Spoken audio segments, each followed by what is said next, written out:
Good morning. It is Friday, May 14th. My name is Jason Stanton, and this is my morning musing for today. I just finished a conversation. I'm recording this Thursday afternoon. I just finished a good conversation with a number of local ELCA pastors that I've served with for many years. They're colleagues within our denomination, and we have a practice of gathering for a meal once a month. We've done that for as long as I've been here at First Lutheran, and we've been meeting via Zoom weekly for most of the past year.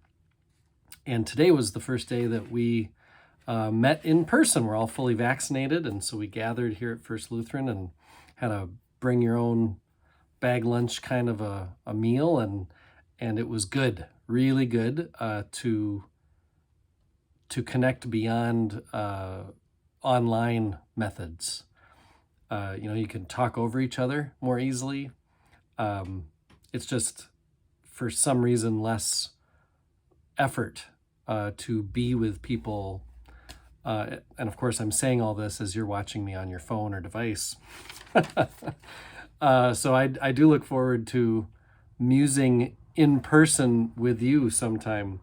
But a lot of our conversation as pastors today was centered around the struggle that our churches are having as we try to reform community. The glue we used to have were all those little moments that a community shares as we eat together between services, or maybe a funeral luncheon, or maybe it's a special milestone being celebrated. As we learn together, whether it's kids' confirmation or a group of couples doing premarital together, or whatever the instruction is, time in the parking lot that people just linger after or before worship or after a meeting, or even just seeing each other at the store, or as you drop your kid off or waiting to pick your child up from this or that, whatever the times are when we just would run into each other to talk. This glue that we were talking about, it's interesting because I've learned a lot over the last couple of years about microaggressions, and I actually just read an article talking about the microaggressions that some celebrity was oftentimes imposing on her staff. And I just to remind you of what a microaggression is. This is a brief and commonplace daily verbal, behavioral, or environmental indignity, whether intentional or unintentional, that communicates hostile, derogatory, or negative attitudes toward a stigmatized or culturally marginalized group. An example of a microaggression would be when an Asian American or Latino American is assumed to be foreign born. So for example, oh, where were you born? Or, wow, your English is so good. And maybe they're like fourth generation American. We had a speaker come to First Lutheran a couple years ago telling us about all the different little microaggressions, and all by themselves, it may not seem like a big deal, but it's like death by a thousand cuts. It's like when you hear this stuff day after day after day, it just reveals the true indignity that typically people that look like me end up putting on, as this says, stigmatized or culturally marginalized groups. Microaggressions, death by a thousand cuts kind of thing, it's kind of what we pastors were talking about, the glue, a negative example of it. But like, instead of death by a thousand cuts, I think about the micro-connectedness, the micro-connections that church shares.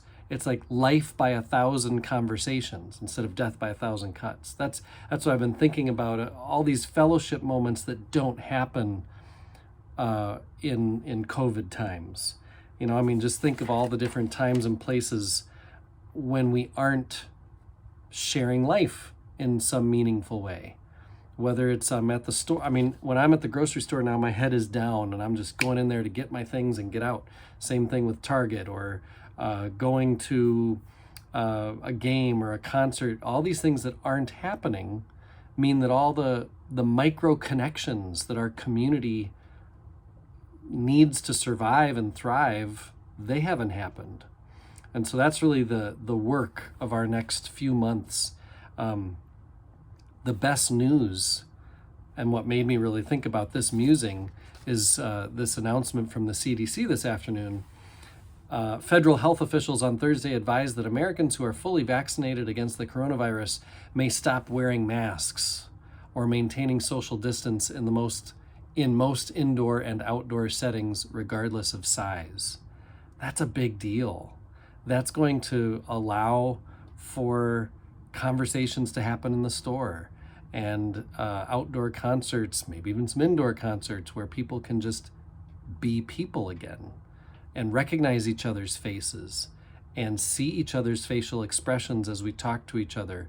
All of these little ways that we used to connect that we haven't been able to do, it feels like they're coming back with the permission to take our masks off for those who are fully vaccinated. So I'm really excited.